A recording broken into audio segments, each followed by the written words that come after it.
Hello, Salim Omar here. Welcome to another episode of the e-commerce Money Map podcast.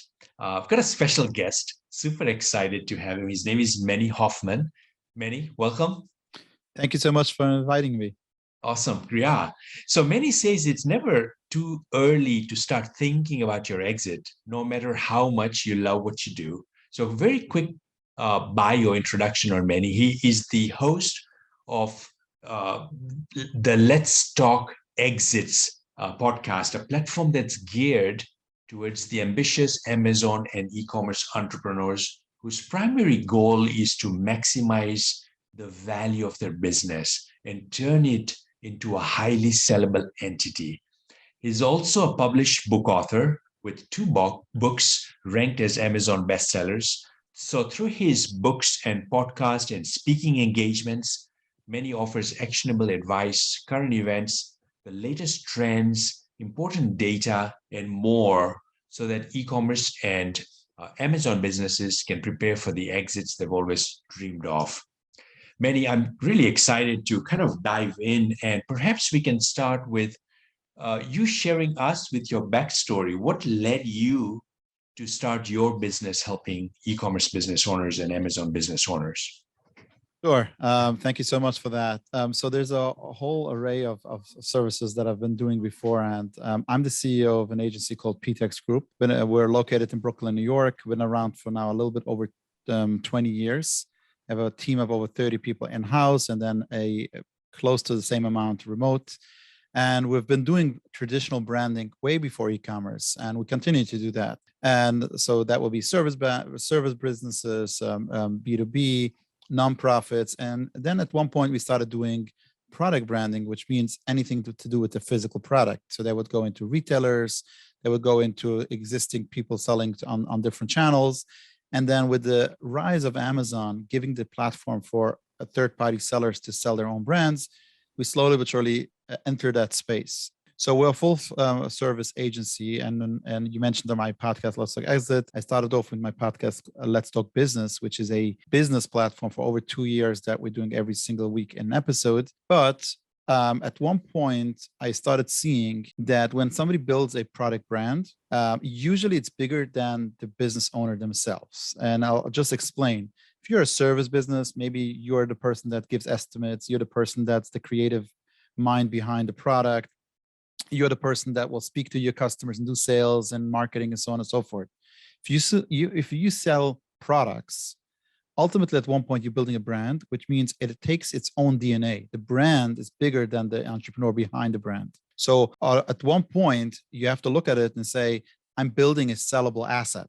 And slowly but surely we started seeing some of those transactions in the last couple of years. And it's very much in the last, I would say 18 months, 2 years, it really, really blew up by aggregators coming into the space and saying, we want to buy those businesses. So I saw this trend and I said, you know what, let me get a little bit more information about it. I love to learn first.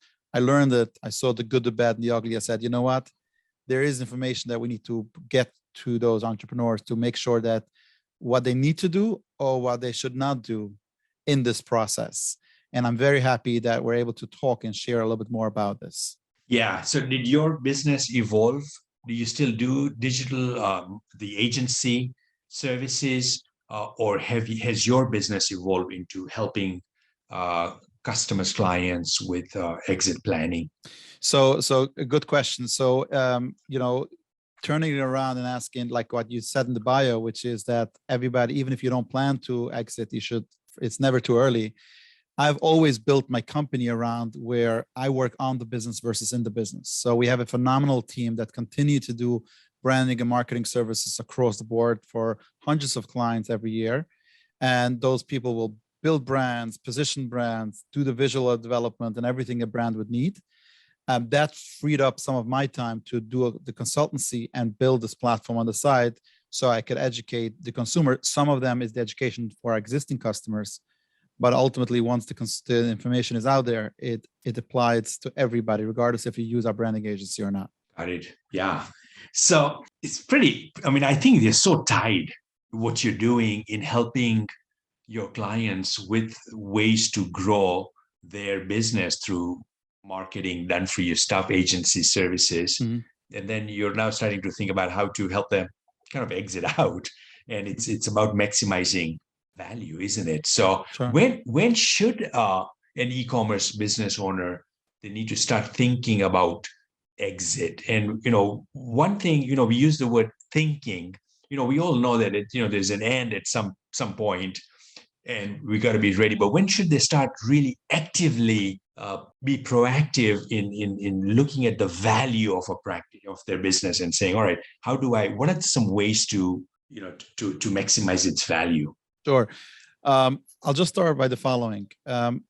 Most people, why do they start a business? They start a business to be able to support themselves and their family, and they want to make a living. And ultimately, that's great. But at one point, when you're putting in those 40, 50 hours a week and you're trying to grind and do and hustle and get this to level, at one point you have to pause and ask yourself, am I working for the business or is the business working for me? And how do you answer that question? Am I building an asset or am I not building, or just basically instead of me taking a job and getting paid and not having to do with anything of the business outside of my responsibility, you're getting a paycheck, but you have all the responsibility business has. And when you have that mindset, and that could be when the day you start your business or the 5th week or the 5th year, whatever, you have that wake up call at one point. When you ask yourself that question, that's exactly what you start looking at.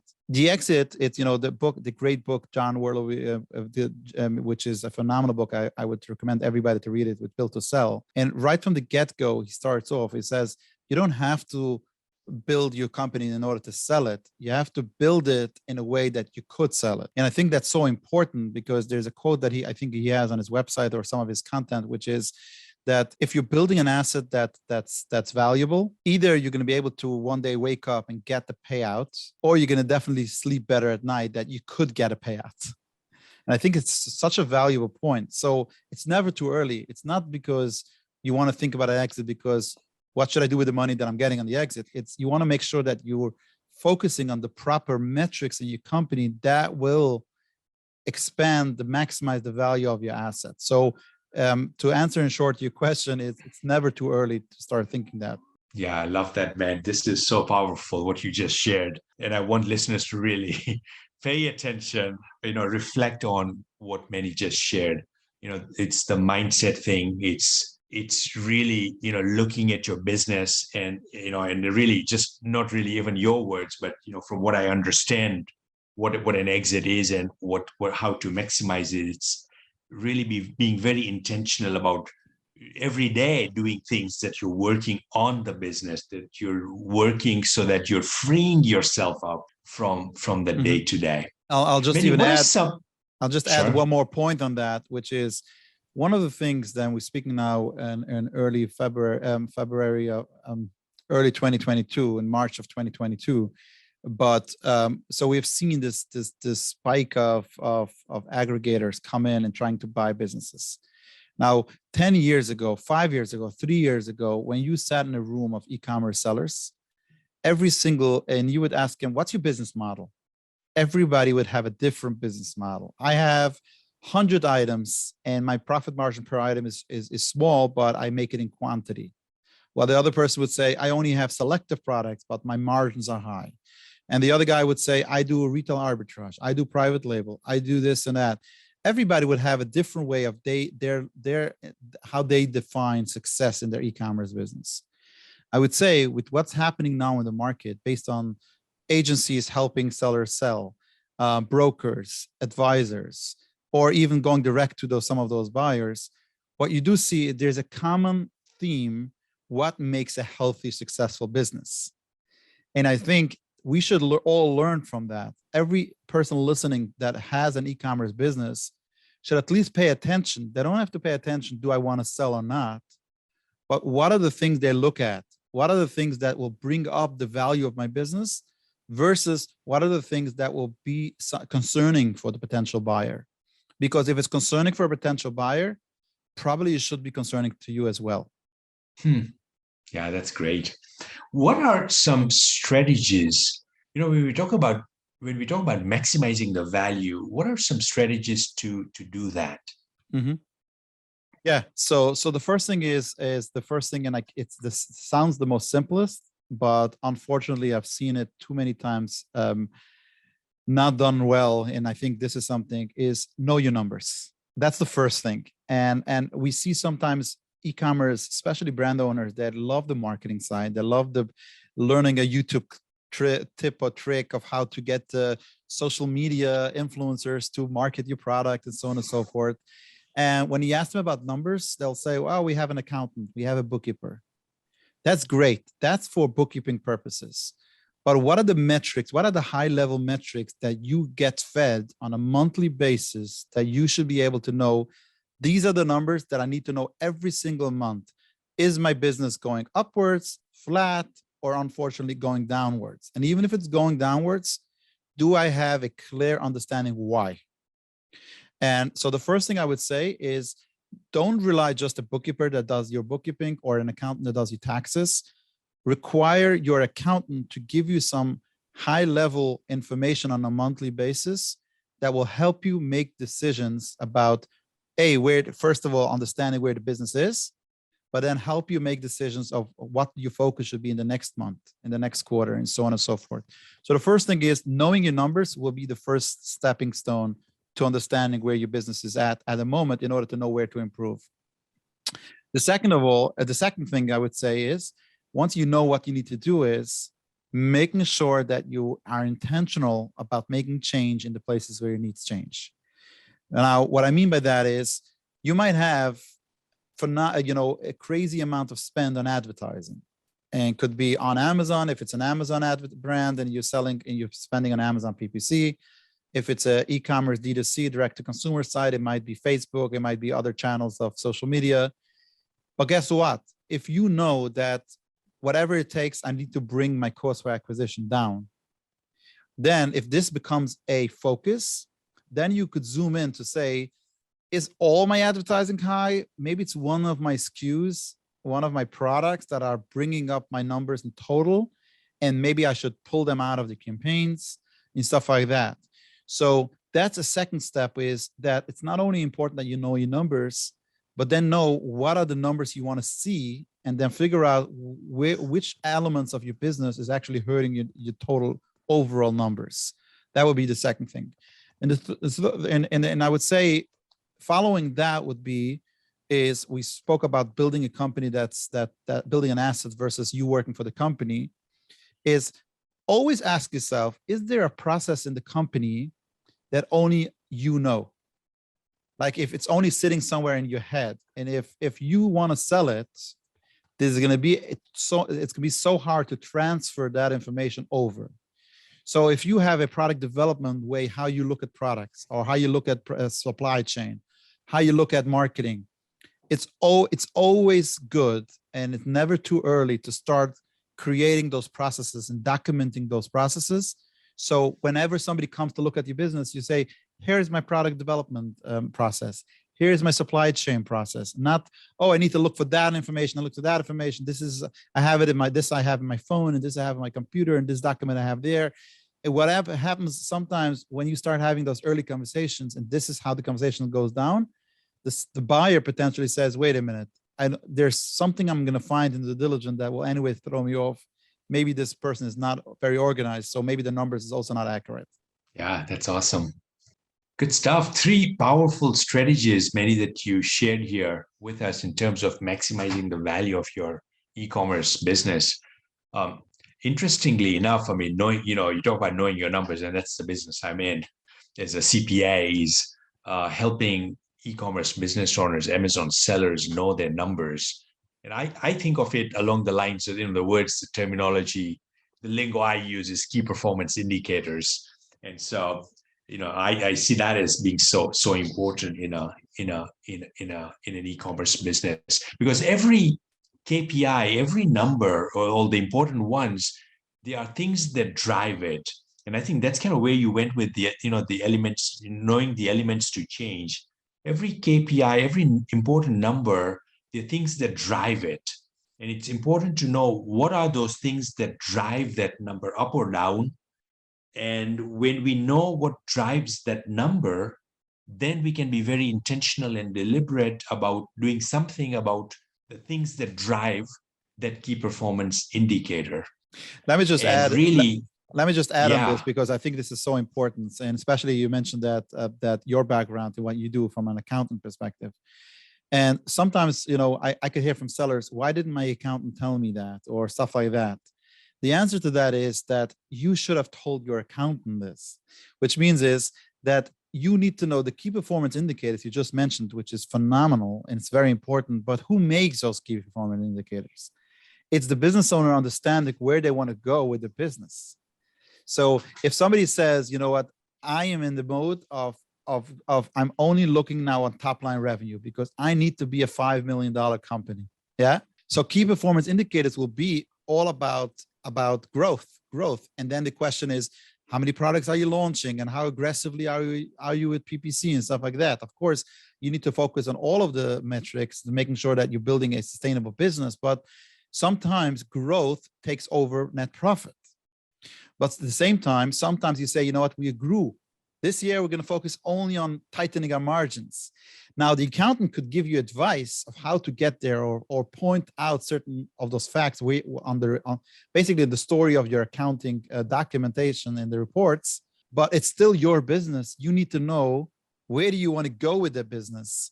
So it's equally or even more important to the business owner to know what they want the business to do for them than the accountant telling you what the numbers are telling you.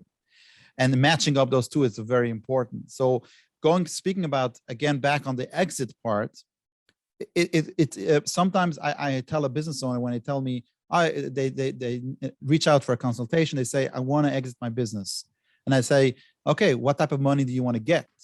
Well, I want to get $10 million. Okay, where's that number coming from? Now, if the number is very well thought out based on where your company is and the multiple and so on and so forth, is one thing. But if it's just a number that you want to, it's a number that you like, it's just a nice number, then I would tell them, okay, so you're not there yet, but we could create a plan of where your business needs to be, that the multiple and the evaluation should get you to $10 million valuation. So then the conversation comes, okay, where's the company now? What growth methods are we putting in place? Which products are we launching? How are we making sure that we're keeping our margins in the right number so this will be attractive for a buyer? And you almost build your plan, your business plan, based on that number that you want to exit. Now, you reach $10 million, could be you reach that valuation, could be that you don't want to sell. Now let's do it to $20 million. But that helped you strategize and make your plan for your business. So when I say either you want to exit or you want to maximize the asset that you have, it's regardless, you're looking at the same metrics that's going to help you grow your company because ultimately you're growing and maximizing your asset. When you arrive at that destination, you can still make a decision if you want to exit or not, but at least your asset is more worth at the time.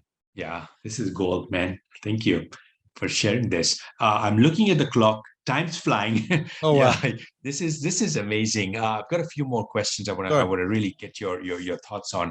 Number one, the next question rather is, what do you see? Where do you see the e-commerce space, the Amazon space, go from everything that's transpired in the world in this past couple of years, and in the e-commerce space? What opportunities, challenges do you see happening in this space? So it could be new challenges will arise since, I could tell you what I've seen from the lens sitting here now and recording this because the challenges pop up every day. But what I would say is e-commerce is still a low barrier to enter, but it's way more complicated than it was 3 years ago or 5 years ago, which means is that you need to be way more intentional about it. It's not just a side hustle. I want to do this and money will come flying my way. You need to treat it as serious as you would open up a retail store or you would open up any type of business, which means you need to be intentional about it, create the plan, and then ultimately work the plan accordingly. So that's on the branding side, it's on the marketplace you're going to be using, the product development, and so on and so forth. I do feel the people that will do it right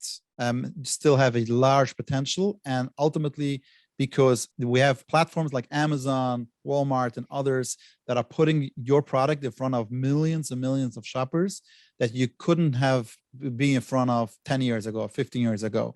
Regarding if a seller would ask me now what to pay attention is shrinking margins for sure. PPC cost is going up. So you got to make sure that you're looking at a product that you have significant margin, that even something unexpectedly comes up, they're not just taking away the full profit of the product. I just spoke to a seller a few weeks ago that had a phenomenal product. He started off with $1 something as profit margins per unit, even though he sold a lot of products, thousands of units.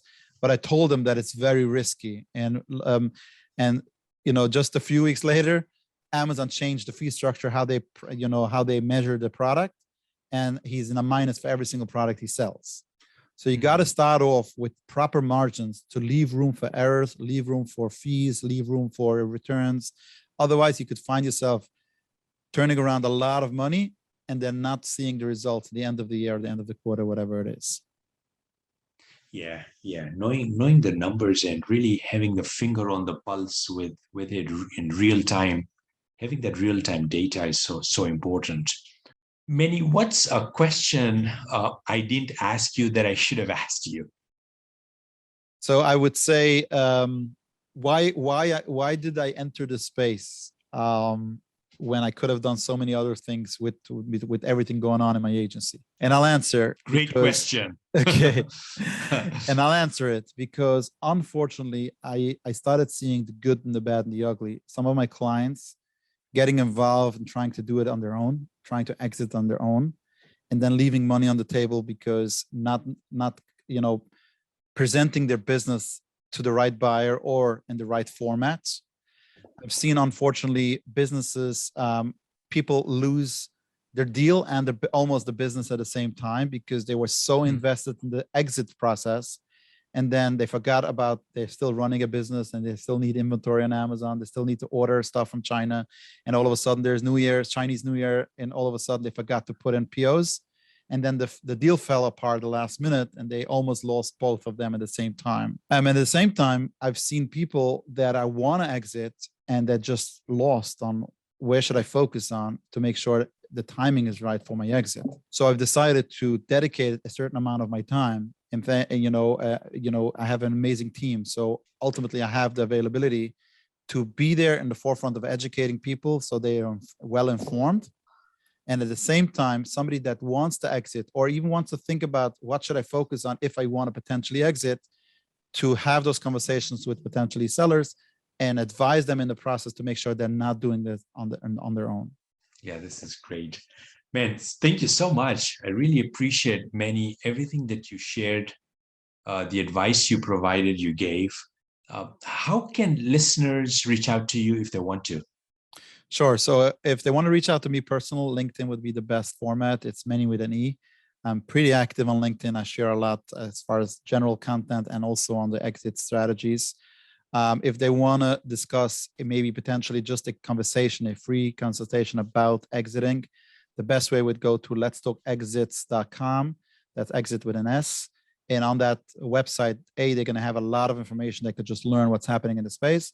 But there is a tab where they could schedule a strategy session. It's complimentary, no strings attached. We could have a good conversation. Either the outcome of the conversation would be timing is not right. Here's a couple of things you could focus on, or timing is right. And these are the steps we could do together in order to make sure that you're maximizing the potential. Yeah, great. I highly encourage listeners to do that. Take Meny up on his generous offer. He brings 20 years of a wealth of knowledge, as you can see, and he's been in this space. And he's really, keeping up with what's happening with all his client interactions and so forth. So take him up. Thank you, Meny. This was amazing. You take care. Appreciate the opportunity. Thank you so much. Thanks, everyone, for listening in. Bye.